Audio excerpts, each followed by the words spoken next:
एक वृक्ष पर एक उल्लू रहता था। उल्लू को दिन में दिखाई नहीं पड़ता था, इसलिए वह दिन भर अपने घोंसले में छिपा रहता था और जब रात होती तो वे शिकार के लिए बाहर निकलते थे। गर्मी के दिन थे, दोपहर का समय था। आकाश में सूर्य आग के गोले की तरह चमक रहा था। बड़े जोरों की गर्मी पड़ रही थी। कहीं से एक बंदर आया और वृक्ष की डाल पर बैठकर बोला, ओह, बड़ी भीषण गर्मी है। आकाश में सूर्य आग के गोले की तरह चमक रहा था।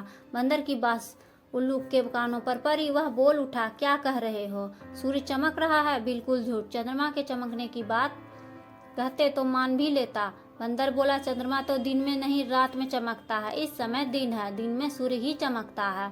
सूर्य का प्रकाश जब तीव्र रूप से फैल जाता है तो भयानक गर्मी पड़ती है। आज सचमुच बहुत भयानक गर्मी पड़ रही है। बंदर ने उल्लू को समझाने का बड़ा प्रयत्न किया कि आकाश में सूर्य चमक रहा है और उसके कारण बहुत गर्मी पड़ रही है, पर उल्लू अपनी बात पर अड़ा रहा। बंदर के अधिक समझाने पर भी वह यही कहता रहा कि सूर्य न तो है, न वो चमकता है, न वो प्रकाश देता है, न गर्मी होती है। उल्लू और बंदर जब देर तक अपनी बात पर अड़े रहे तो उल्लू ने अपने दोस्तों के पास चलकर निर्णय करने का विचार किया। बंदर ने उल्लू की बात मान ली। उल्लू उसे साथ लेकर दूसरे वृक्ष पर गया। दूसरे वृक्ष पर सैकड़ों उल्लू रहते थे।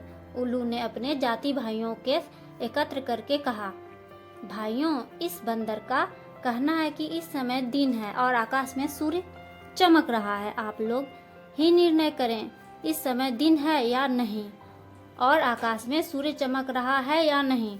उल्लू की बात सुनकर उसके जाति भाई बंदर पर हंस पड़े और उसका मजाक उड़ाते हुए बोले, क्या कह रहे हो भाई जी? आकाश में सूर्य चमक रहा है? बिल्कुल अंधे हो। हमारी बस्ती में ऐसी झूठी बात का प्रचार मत करो। पर बंदर अपनी बात पर अड़ा रहा। बंदर की बात सुनकर सभी उल्लू कुपित हो उठे और बंदर को मारने के लिए झपट पड़े। बंदर प्राण बचाकर भाग गया।